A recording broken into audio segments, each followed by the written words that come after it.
Hello friends, good morning. Homemade recipes by Lipika and blogs চ্যানেলে আপনাদের সকলকে স্বাগত। আমি হলাম লিপিকা, আর আজকে আমি নিয়ে চলে এসেছি আপনাদের জন্য দুর্দান্ত একটা রেসিপি নিয়ে।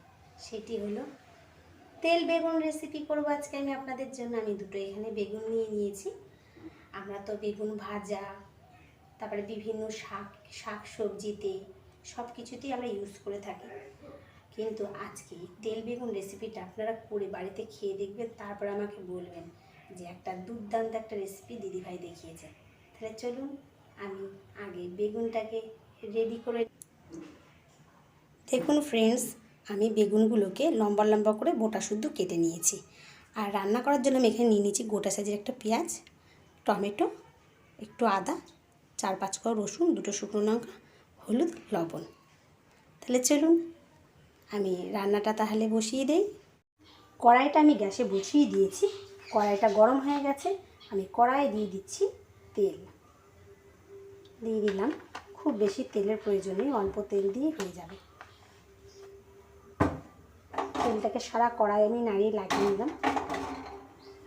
আর দেখুন, আমি বেগুনগুলোর মধ্যে হালকা একটু হলুদ লাগিয়ে নিয়েছি, তাহলে দেখতে বেশ ভালো লাগবে।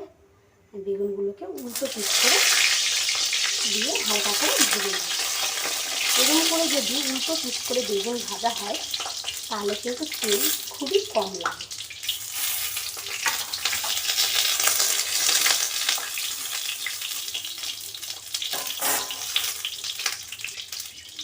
দেখুন ফ্রেন্ডস, বেগুনগুলো আমার এক সাইড করে হয়ে গেছে।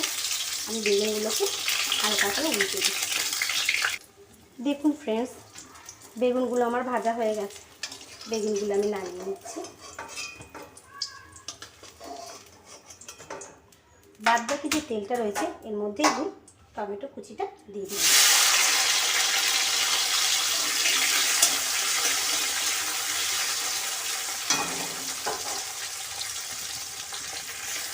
টমেটোটার মধ্যে আমি দিয়ে দিচ্ছি মশলা পেস্টটা।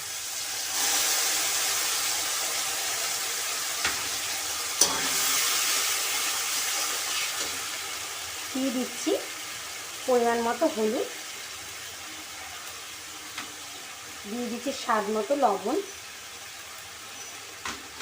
দিয়ে মশলাটাকে ভালো করে কষিয়ে নেব।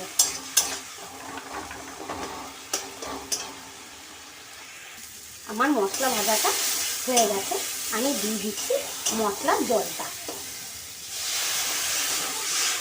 বেশি জল দেওয়ার প্রয়োজন নেই, কেননা বেগুনটা আমরা ভেজে নিয়েছি। বেগুনটা তো খুব নরম। ঝোলটা ফুটে গেলেই আমি এই ভাজা বেগুনগুলো একে একে ঝোলের মধ্যে ছেড়ে দেব। দেখুন আমার ঝোলটা টকবক করে ফুটে গেছে। আমি দিয়ে দিচ্ছি বেগুনগুলো।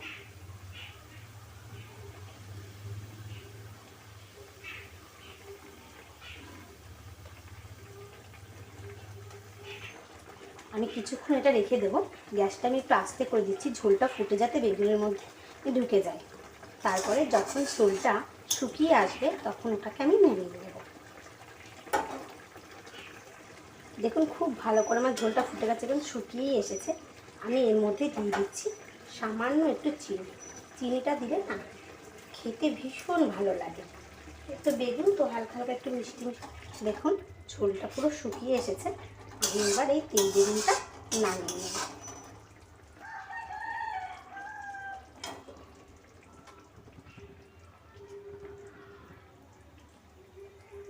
হ্যালো ফ্রেন্ডস, দেখুন আমার তেল বেগুন রেসিপিটা রেডি হয়ে গেছে। আপনারা বাড়িতে এইভাবে খুব কম তেলে আর মশলা দিয়ে এইভাবে তেল বেগুন রেসিপিটা রান্না করে ফেলুন।